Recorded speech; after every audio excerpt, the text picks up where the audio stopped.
before electric blankets, before radiators, before someone thought to say, hey, maybe don't build bedrooms out of stone, people still managed to sleep in medieval castles without turning into human icicles. How?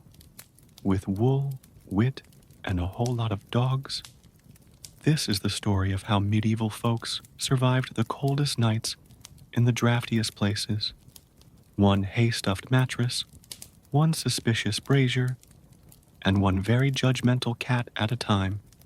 So, snuggle in, pull your imaginary bed curtains tight, and let's drift back to a time when bedtime was a battle against the frost. And hey, if you enjoy freezing history as much as we do, give this a like, hit subscribe, and let us know in the comments where you're watching from. Bonus points if your room has fewer rats than a 14th century pantry. Once upon a time, in a world without thermostats, heated blankets, or even the luxury of a hot water bottle shaped like a cartoon duck, people lived in castles.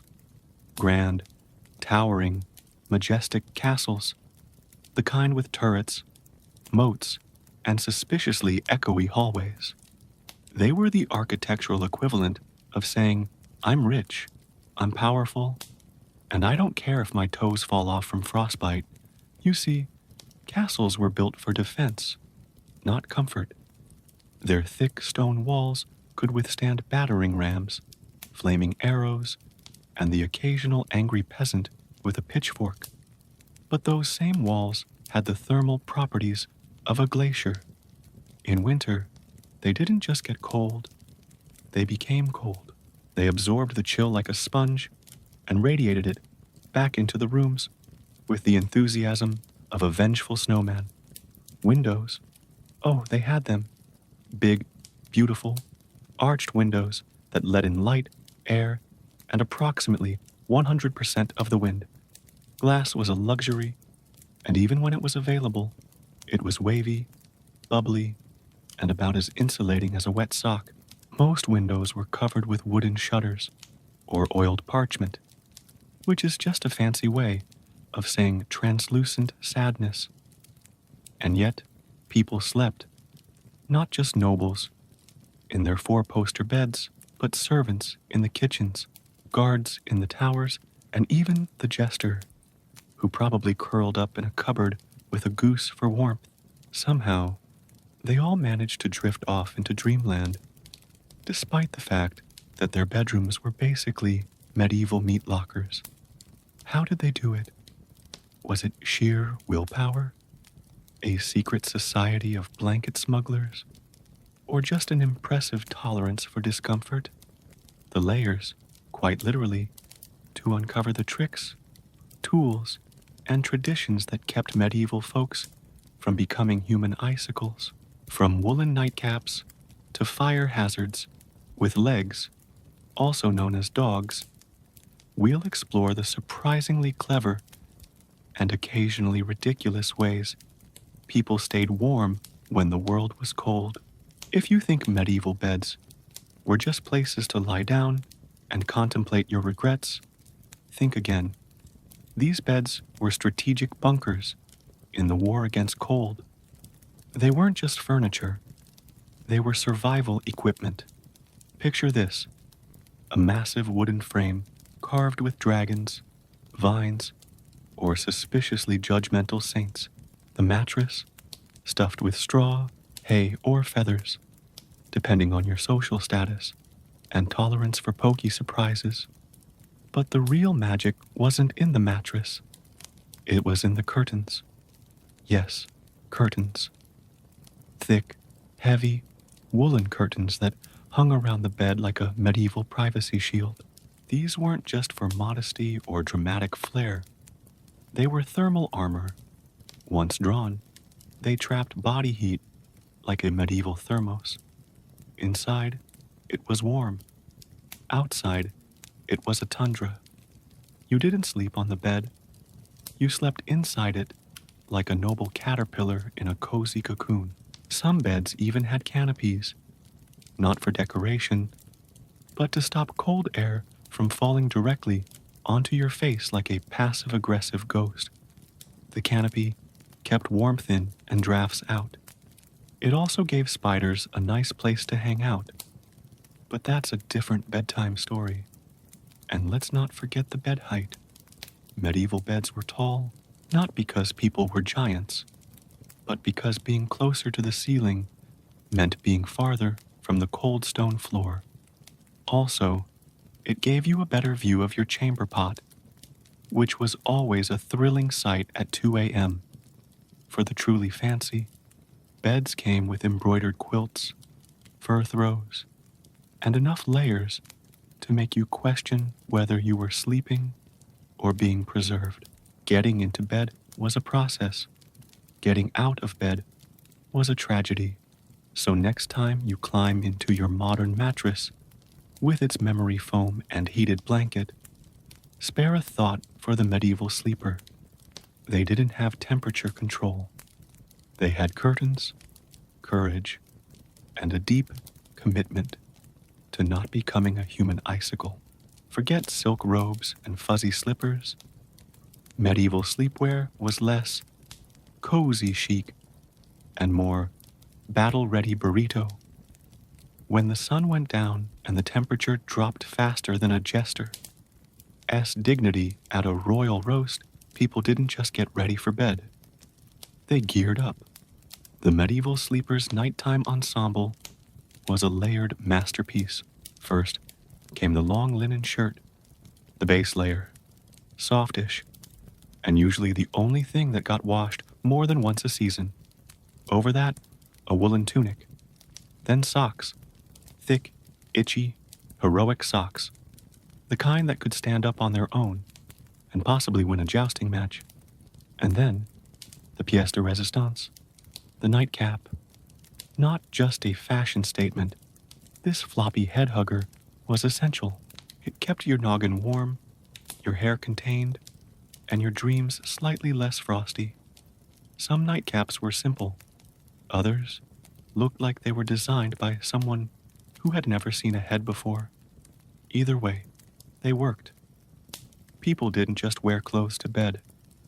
They wore layers, cloaks, shawls, scarves, mittens, and occasionally gloves. Yes, gloves, because fingers are important. You need them to hold spoons, point dramatically, and wave at ghosts. Cold fingers were a tragedy. Warm fingers were a triumph. And let's not forget the feet. In a castle, the floor was basically a stone refrigerator, so people wore double socks, triple socks. Sometimes they wrapped their feet in fur. Sometimes they just gave up and slept with their boots on. It wasn't glamorous, but it was effective. The goal wasn't comfort, it was survival. You didn't dress for sleep.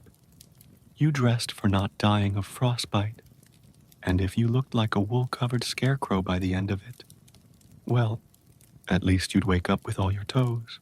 So next time you slip into your temperature-controlled pajamas and complain that your blanket isn't tea fluffy enough, remember the medieval sleeper. They faced the night like warriors, itchy, lumpy, slightly smelly warriors. Fire, humanity's oldest frenemy. In medieval castles, it was both a lifesaver and a liability. It warmed your toes, lit your chamber, and occasionally tried to burn the whole place down. Cozy, right? Let's start with the fireplace. The grand hearth in the great hall was a roaring beast, big enough to roast a boar and toast a dozen nobles at once. But here's the catch. It was nowhere near your bedroom, unless you were royalty or had bribed the steward with a wheel of cheese. Your sleeping quarters were probably a brisk walk away from the nearest flame. So, what did people do? They got creative. Enter the braziers. Small metal pots filled with hot coals. These portable heat sources were the medieval version of a space heater, minus the safety features. Braziers were placed near beds under tables, or wherever someone wanted to pretend they weren't freezing. They gave off warmth, a bit of light, and a constant sense of danger. One wrong kick, and your cozy night turned into a flaming disaster. For the cautious or paranoid, there were bed warmers, metal pans filled with embers, slid between the sheets to preheat the mattress. It was like giving your bed a warm hug before you climbed in. Of course, if you forgot to remove it, you might wake up with a scorched blanket and a very dramatic story. Some folks used heated stones, wrapped in cloth and tucked under the covers. Others relied on hot water flasks, which were basically medieval thermoses with a tendency to leak. And then there were the truly desperate, the ones who just slept near the kitchen, hoping the oven's residual heat would keep their dreams thawed. But fire wasn't just about warmth. It was a mood, a flickering candle, a glowing ember, a crackling log. These were the bedtime vibes of the Middle Ages. They made the cold feel less cruel, the shadows less sinister, and the rats slightly more romantic. Still, fire was fickle. It smoked, it sputtered, it occasionally exploded, and in a castle made of wood beams and questionable masonry, that was a problem. So people learned to respect it, to tame it, to use it wisely, or at least not set their nightcap on fire. The medieval sleeper, they didn't have matches. They had flint, steel, and a prayer. And if the fire behaved, they might just wake up with all their eyebrows intact. If medieval sleep had a mascot, it would be a sheep. Not a cute cartoon sheep jumping over fences. No, we're talking about the full-grown, slightly judgmental, wool-producing kind. Because in the Middle Ages, wool wasn't just a fabric, it was a lifestyle, a survival strategy, a fluffy, slightly scratchy miracle. Let's start with the basics. Blankets. Wool blankets were everywhere. Thick, heavy, and often made from the wool of every sheep within a 5-mile radius. These weren't the soft throws you drape over your couch today.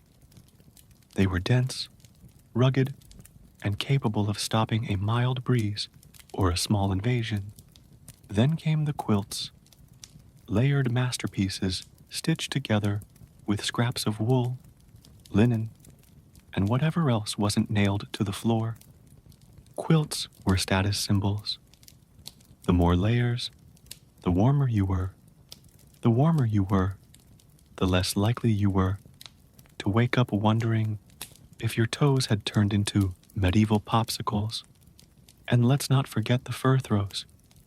If you were fancy, or had recently won a jousting tournament, you might sleep under a bear pelt, a fox fur, or something that used to growl. These added warmth, flair, and a touch of "don't mess with me, I sleep under predators." But wool wasn't just for bedding. It was for everything. Woolen socks, woolen tunics, woolen nightcaps, woolen underpants, if you were brave. The goal was simple: trap body heat and never let it escape. If you looked like a walking pile of laundry, you were doing it right. Even the walls got in on the wool game. Tapestries, giant woven wall hangings, weren't just for decoration. They helped insulate rooms, block drafts, and occasionally tell stories about knights, dragons, or that one time someone dropped a pie on the king.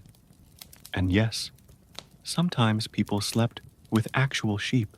Not often, and usually not by choice.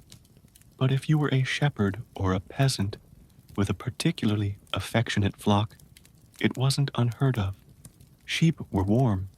Sheep didn't judge. Sheep didn't snore much. The medieval sleeper, they didn't have fleece.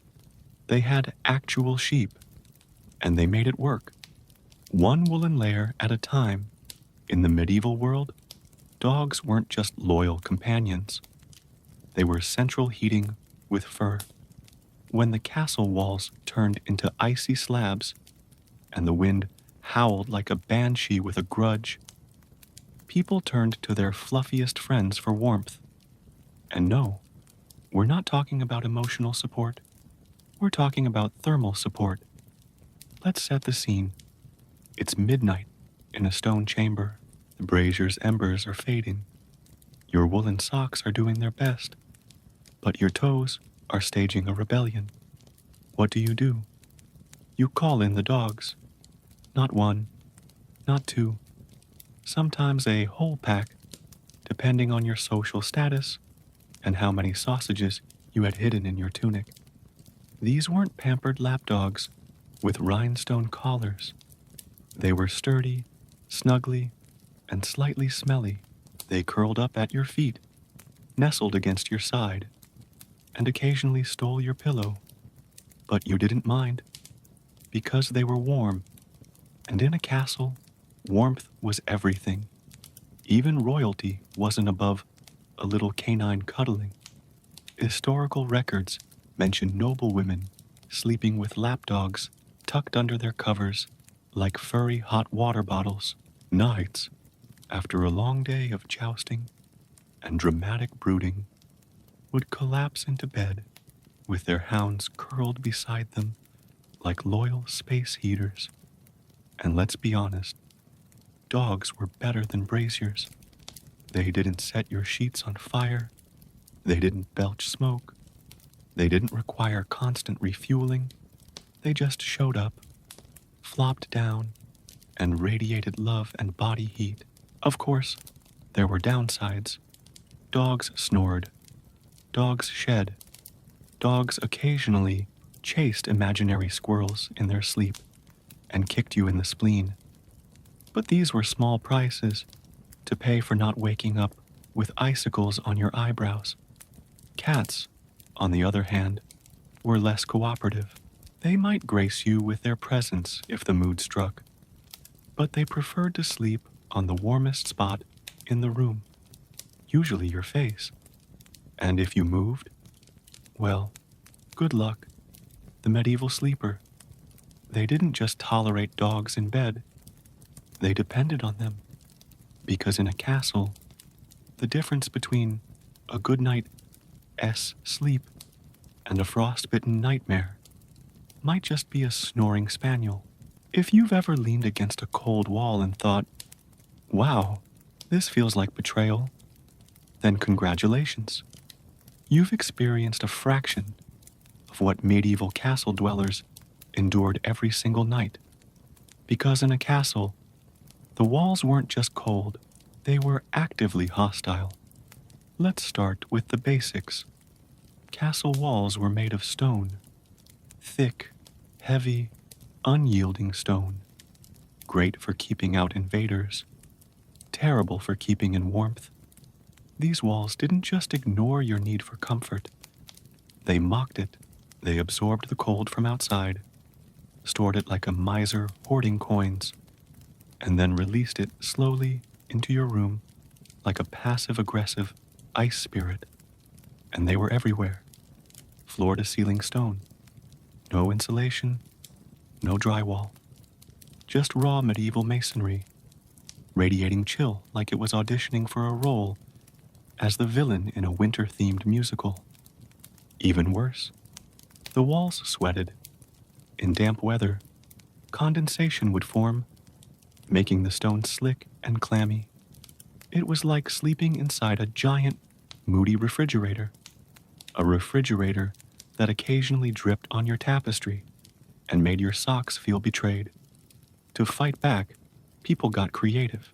They hung tapestries, big, thick, woven wall hangings that told stories, showed off wealth, and most importantly, acted as medieval insulation.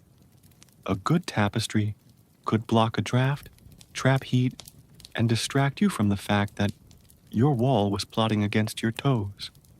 Some folks even lined their rooms with wooden paneling, which helped a little.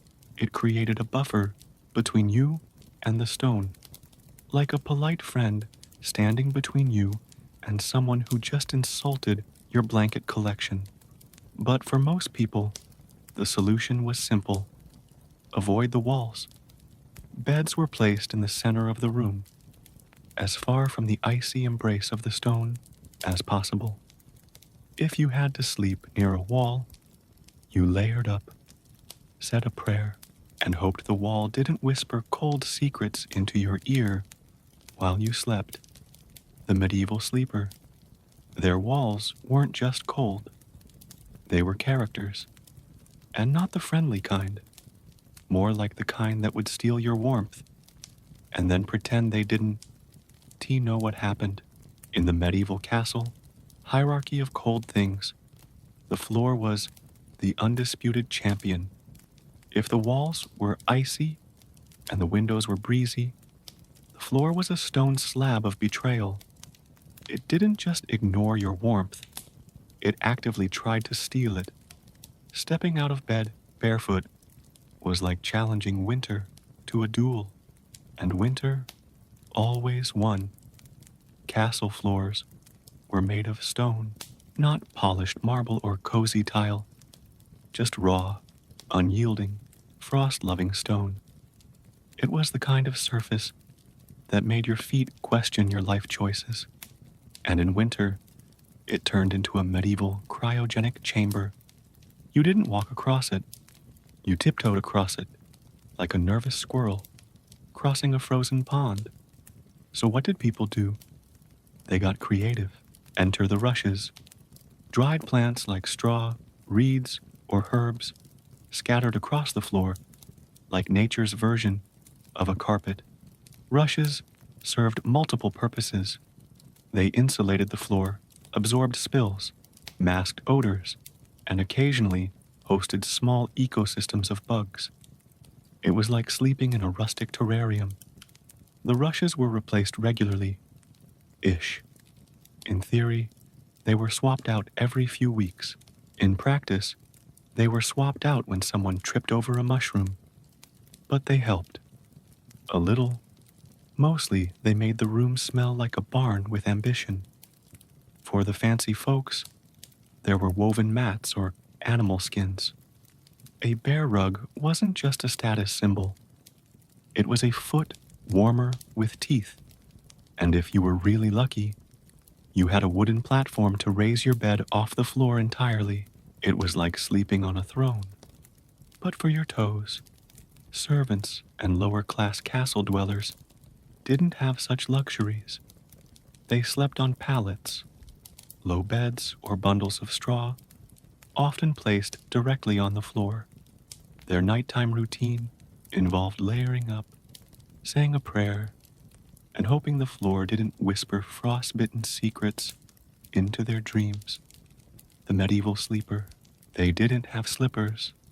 They had rushes, rodents, and a deep respect for the cold, cruel floor beneath them. Let's talk about mattresses. Not the kind with memory foam, cooling gel, and a 20-year warranty. No, no. In medieval castles, mattresses were more agricultural. If you were lucky, you slept on a pile of hay. If you were really lucky, it didn't poke you in the spleen. The medieval mattress was a humble creation, a large cloth sack, often linen or wool, stuffed with whatever was available. Hay, straw, feathers, moss, or even dried leaves. It was less cloud-like comfort and more sleeping on a crunchy salad. But hey, it beat the cold stone floor. Feathers were the luxury option. A feather mattress meant you were rich, important, or had recently won a jousting tournament. They were softer, warmer, and slightly less noisy because, yes, straw mattresses crunched. Every time you moved, it sounded like someone was stepping on a basket of autumn. And let's not forget the vermin factor. Hay and straw were cozy. They were also inviting. Mice, bugs, and the occasional confused squirrel might decide your mattress was the hottest club in town. That's why people beat their mattresses regularly, not out of anger, but out of necessity. It was like pest control, but with more flailing. To add warmth, people layered their mattresses with blankets, quilts, and fur throws. The goal was simple: trap heat, avoid drafts, and hope the mattress didn't collapse like a badly made sandwich. Some beds had ropes underneath, crisscrossed supports that held the mattress up. If the ropes sagged, your sleep turned into a medieval hammock experience. Not ideal. Servants and lower-class folks often slept on pallets, thin bundles of straw laid directly on the floor. No frame, no fluff, just straw and dreams. It was minimalist. It was rustic. It was cold. Still, people made it work.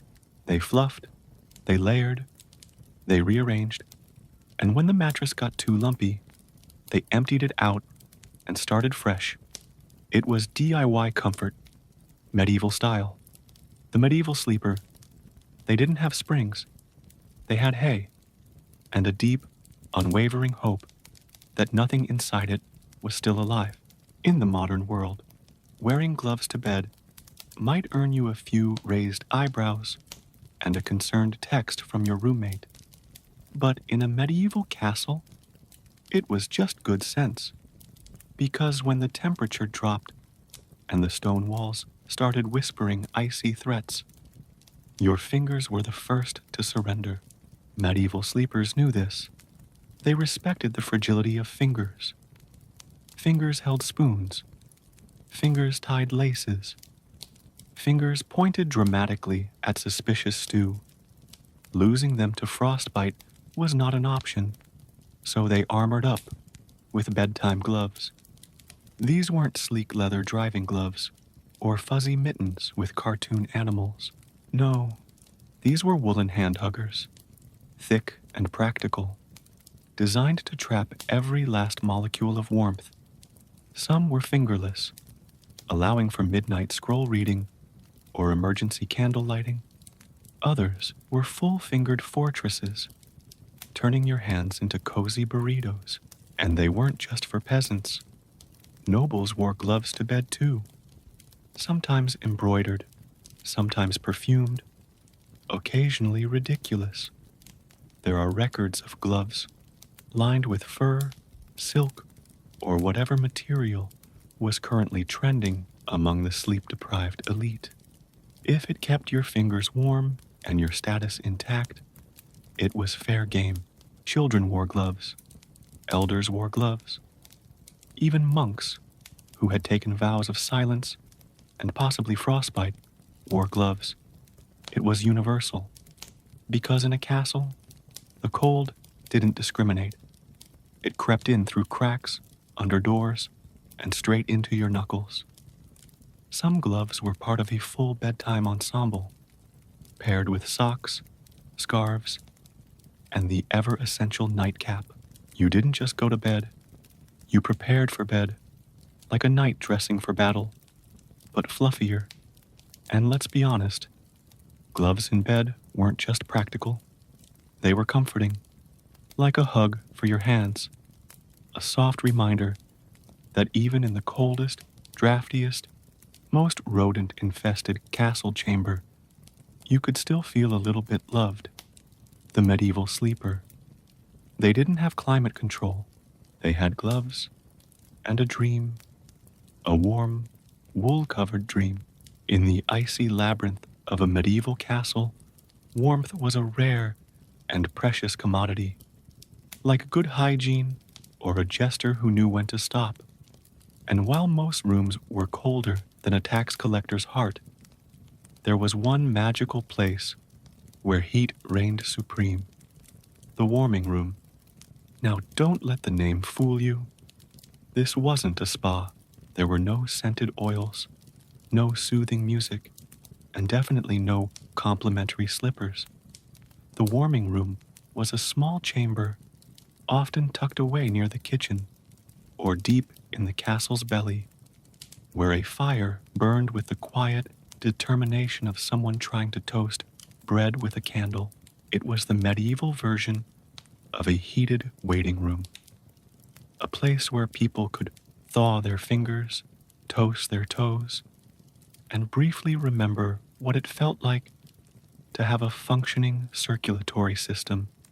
Servants would huddle there before bed. Nobles might stop by after dinner, and occasionally someone would just move in entirely and claim squatters' rights.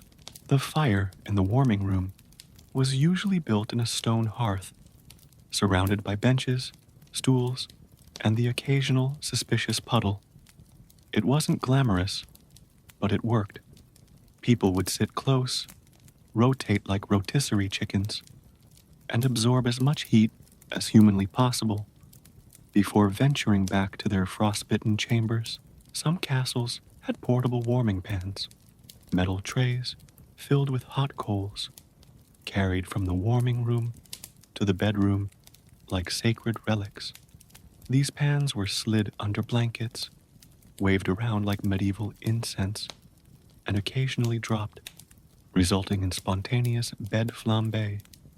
And let's not forget the social aspect. The warming room was a gathering place. People swapped stories, shared gossip, and debated whether the stew from dinner was food or a prank. It was cozy, communal, and slightly smoky, like a tavern, but with fewer drinks and more singed eyebrows. Of course, not everyone had access. The warming room was a privilege. If you were a servant, you might get 5 minutes.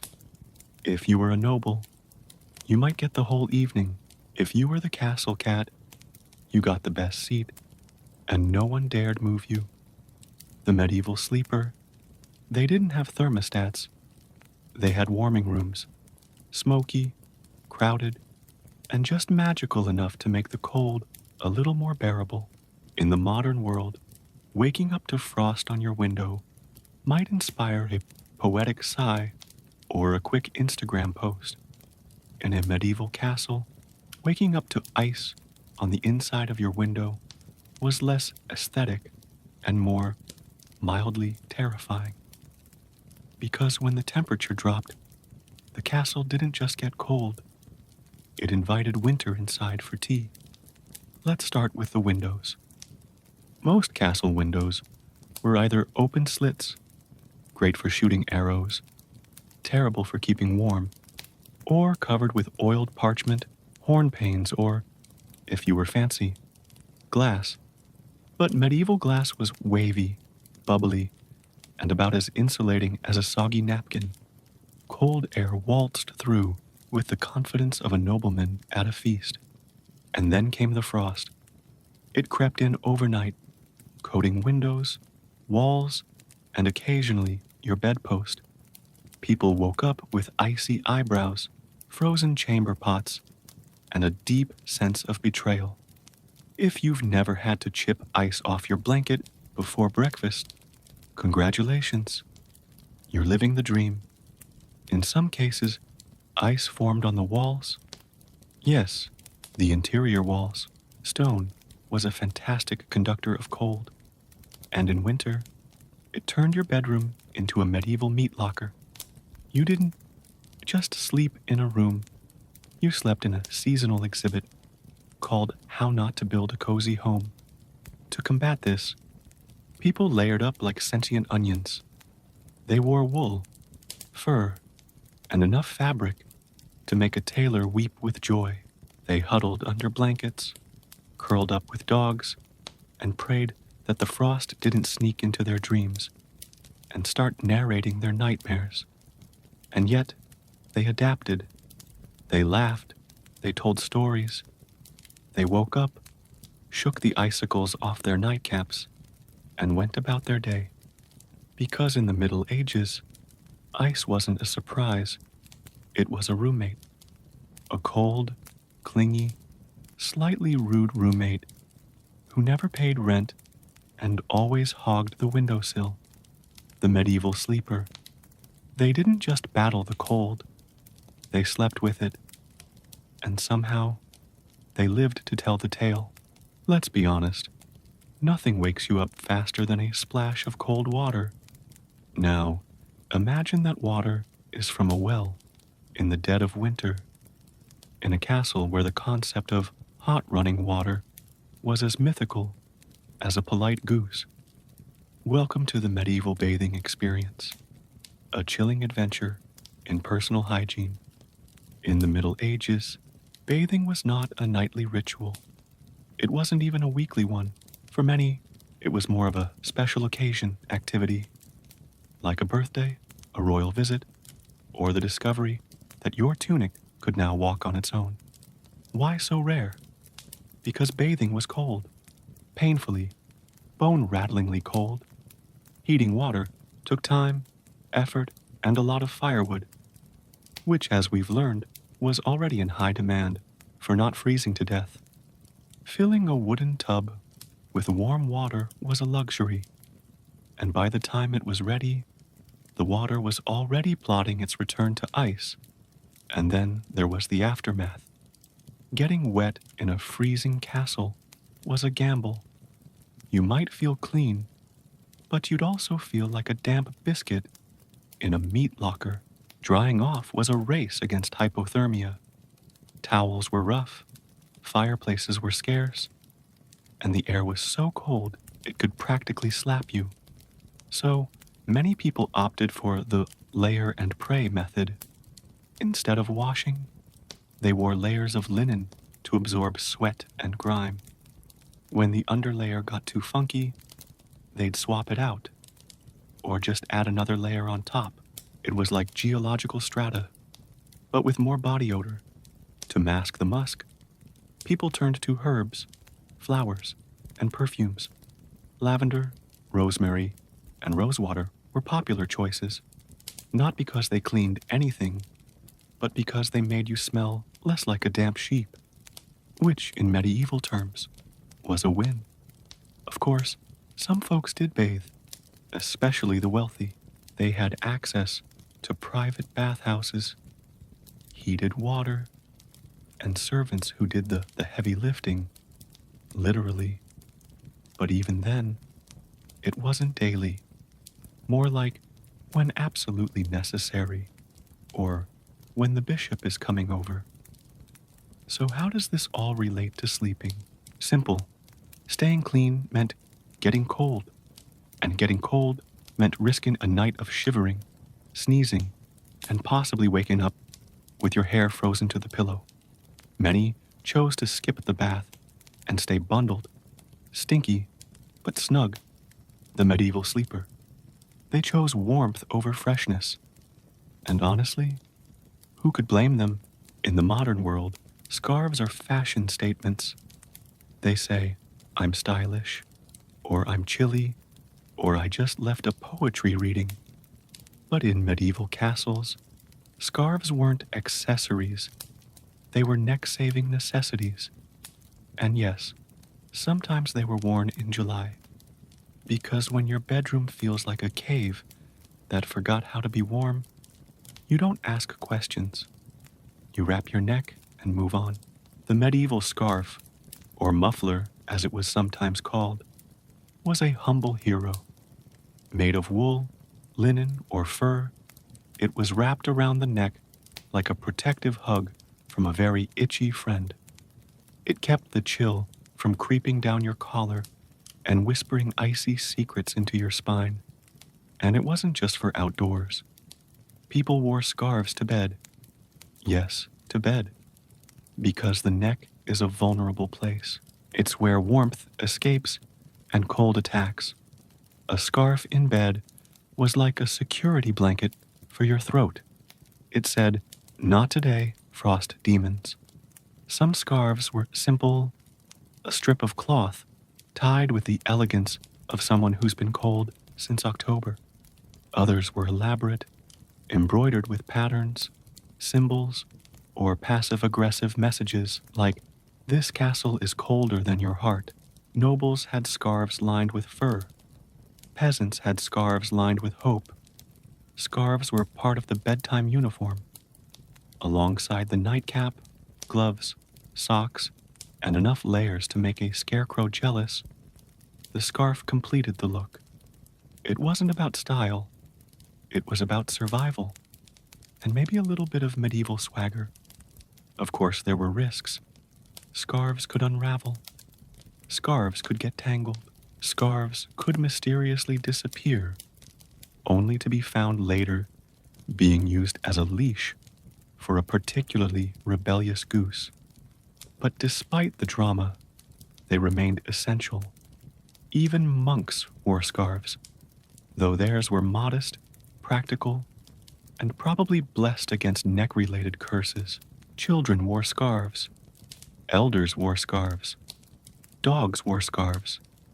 If someone was feeling festive, the medieval sleeper, they didn't wear scarves for fashion. They wore them because their bedrooms were colder than a snowman's handshake, and somehow they made it look dignified. Before electricity, before bedside lamps, with dimmer switches, and long before anyone said mood lighting without irony, medieval sleepers relied on the flickering glow of candles. They weren't just for ambiance, they were essential for warmth, for visibility, and occasionally for setting your curtain on fire. Let's start with the basics.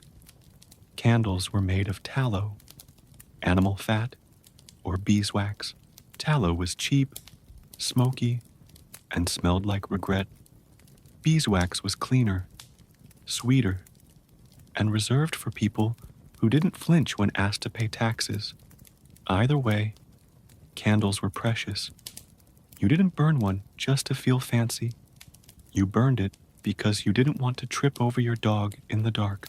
In the bedroom, a single candle could transform a cold, shadowy chamber into a cozy haven, or at least a slightly less terrifying cave. The flame danced on stone walls, cast dramatic shadows on tapestries, and gave your nightcap a golden halo. It was bedtime magic, medieval style. But candles came with risks. They dripped. They sputtered. They leaned toward flammable things with the enthusiasm of a toddler chasing a balloon. That's why people used candle holders, lanterns, or wall sconces. Anything to keep the flame upright and the bed unscorched. Some folks even slept with a candle burning nearby. Not for light, but for comfort. The gentle glow was reassuring. It kept the darkness at bay, made the cold feel less cruel, and gave you something to stare at while you pondered whether your mattress was hosting a family of mice. Of course, candles didn't last forever. They burned down, sometimes unevenly, sometimes dramatically. If you fell asleep with one lit, you risked waking up to a smoky surprise. That is why many people blew them out before bed, or assigned the task to a servant, a spouse, or a particularly responsible goose. The medieval sleeper, they didn't have light bulbs. They had wax, fire, and a healthy respect for flammable nightwear. In the modern world, sleeping upright is something you do on a red-eye flight, in a waiting room, or during a particularly long meeting about quarterly turnip yields. But in the Middle Ages, sleeping upright wasn't just a last resort. It was a lifestyle, and, oddly enough, a status symbol. Let us start with the myth. You may have heard that medieval people believed lying flat was only for the dead. That's not entirely true. While it's a juicy bit of folklore, the real reasons for upright sleeping were more practical and, as usual, had a lot to do with cold, health, and furniture design. First, the beds. Many medieval beds were built high and narrow, with a slight incline, not because people were trying to simulate a lazy boy, but because it helped with breathing in an era when respiratory illnesses were common and pillows were more like sacks of lumpy ambition.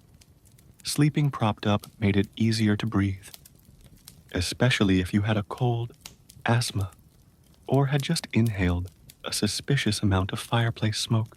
Then there was the cold factor.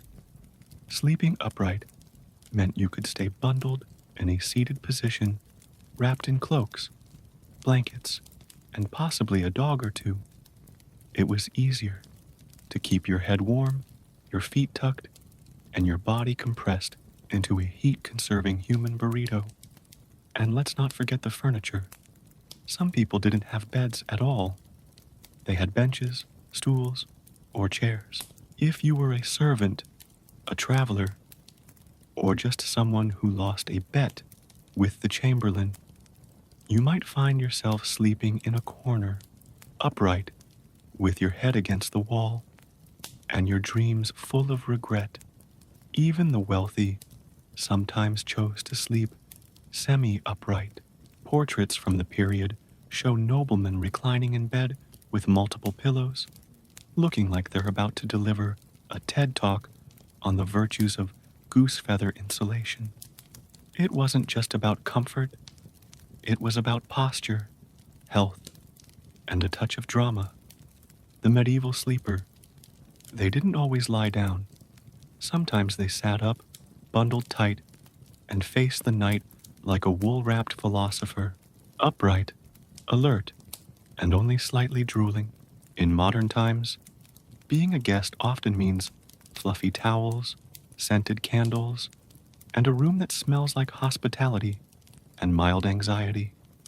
In a medieval castle, being a guest meant you got the drafty room, the one with the mysterious breeze, the questionable stains, and the window that howled like a banshee with abandonment issues. Let's be clear, castles weren't built for comfort. They were built for defense, intimidation, and occasionally storing turnips. So, when guests arrived, whether noble allies, distant cousins, or traveling monks with strong opinions, they were shown to the spare chamber, and spare was generous. These rooms were often located in the outer edges of the castle, near the walls, near the wind, near the part of the building that whispered, "We didn't expect you to stay long." The stone was colder, the fireplace was smaller, or non-existent, and the bed? Let's just say it had seen things. The bedding was adequate. A straw mattress, a wool blanket that had clearly retired from active duty, and maybe a pillow that doubled as a doorstop. If you were lucky, you got a brazier with hot coals. If you were really lucky, the coals didn't explode. And the drafts, oh, the drafts, they snuck in through cracks, under doors, and around windows, like mischievous spirits. Guests would wake up with frozen toes, tangled scarves, and a deep appreciation for their own home, no matter how humble. Of course, the host would apologize. "So sorry about the chill," they'd say, handing you a cup of lukewarm broth and a dog to sleep with. But deep down, everyone knew the drafty room was tradition, a rite of passage, a gentle reminder that in a castle, warmth was earned. Some guests embraced it. They layered up, told ghost stories, and pretended the icy breeze was part of the ambiance. Others plotted revenge, subtle, noble revenge, like sending passive-aggressive tapestries as thank-you gifts. The medieval sleeper. They didn't just get the worst room. They got the coldest, loudest, and most haunted one. And they survived, with grace, grit, and a really good scarf. In the medieval castle, bedtime wasn't just a routine.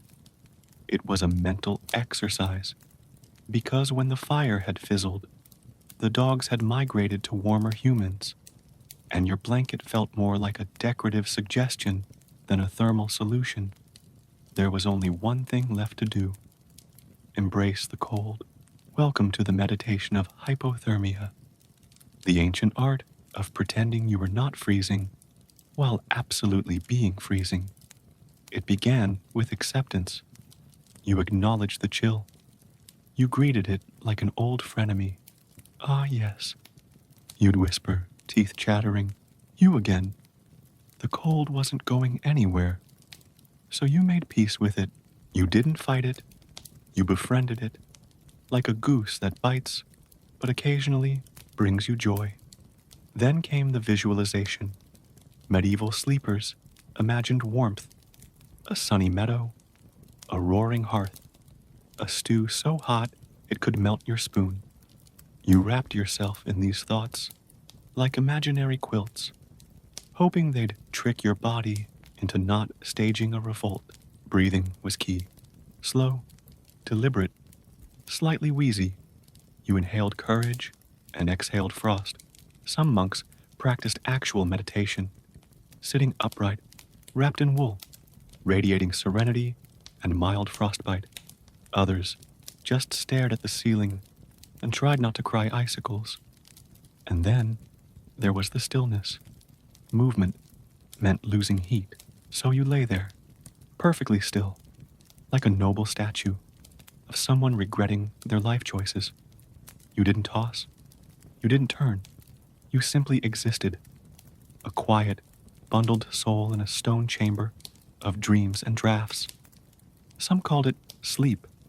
Others called it survival with closed eyes.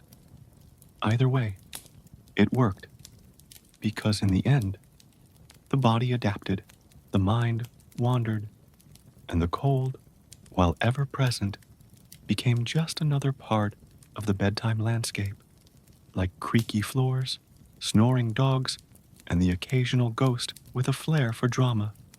The medieval sleeper, they didn't have heat. They had mental fortitude, woolen layers, and the quiet power of pretending everything was fine. In today's world, a quilt might be something your grandma made, your cat claims, or your Pinterest board dreams of. But in medieval castles, quilts weren't just bedding. They were status symbols. A warm, stitched declaration of, "I'm important, and I sleep like it." Let's start with the basics. Quilts were rare. They took time, skill, and a whole lot of fabric scraps that hadn't already been turned into tunics, banners, or emergency socks. A quilt wasn't just sewn, it was crafted. And if you had one, you weren't just warm, you were winning. The average sleeper might have a wool blanket, maybe a fur throw, and a prayer. But the elite, they had layered quilts, stitched with patterns, embroidered with symbols, and sometimes even personalized with family crests. Sleeping under one was like being hugged by your own legacy. Some quilts were made with imported fabrics, silks from the East, velvets from Italy, or linen so fine it made peasants weep. These weren't just warm. They were conversation pieces. "Oh, this old thing? Just a patchwork of my travels, my triumphs, and that one time I outbid a duke at the market. And the colors. Oh, the colors. Deep reds, royal blues, golden threads that shimmered in candlelight. A quilt could say, 'I'm wealthy, I'm tasteful,' or 'I have a cousin who is very good at embroidery and owes me a favor.' Even the placement mattered. Quilts weren't always hidden under layers. Sometimes they were folded at the foot of the bed, displayed like trophies. Other times they were draped over chairs, hung on walls, or casually mentioned in bedtime stories as the quilt of destiny. Of course, not everyone had access. Servants and commoners made do with straw, wool, and the occasional blanket that smelled suspiciously like stew. But they admired quilts from afar, and sometimes got to sleep under one if they were lucky, sneaky, or very good at flattery. The medieval sleeper, their quilt, wasn't just for warmth, it was a badge of honor, a stitched resume, and a nightly reminder that comfort could be glorious after all the layers, the dogs, the hay-stuffed mattresses, the scarves, the gloves, the braziers, the tapestries, the frostbitten toes, and the occasional ghost with boundary issues. One truth remained. Somehow they slept. Not always soundly, not always warmly, but sleep came, like a stubborn visitor who didn't care about the draft, or the snoring, or the fact that your pillow was technically a sack of moss. People drifted off in stone chambers, curled up in woolen cocoons, surrounded by creaks, candlelight, and the quiet determination to survive the night. They slept in shifts. They slept in segments. They slept upright, sideways, and sometimes with one eye open. They slept with dogs, with family, with the occasional confused chicken. They slept through wind, through cold, through the distant clanging of a guard who dropped his sword again. And in the morning, they woke up, stiff, chilly, slightly damp, but alive. They stretched. They yawned. They thanked the fire for not misbehaving. They shook the frost off their quilts and got ready to do it all again. Because medieval sleep wasn't just about rest. It was about resilience, about finding comfort in discomfort, about wrapping yourself in wool and hope and saying, "This is fine. I am fine. My toes are probably still attached, so the next time you tuck yourself into a warm bed, surrounded by silence, softness, and the miracle of central heating, remember the medieval sleeper. They didn't have luxury. They had grit, and a surprisingly good sense of humor about it. And now, dear reader, your own sleep awaits. May your blankets be thick, your socks be loyal, and your dreams be free of drafty guest rooms and judgmental sheep. Good night.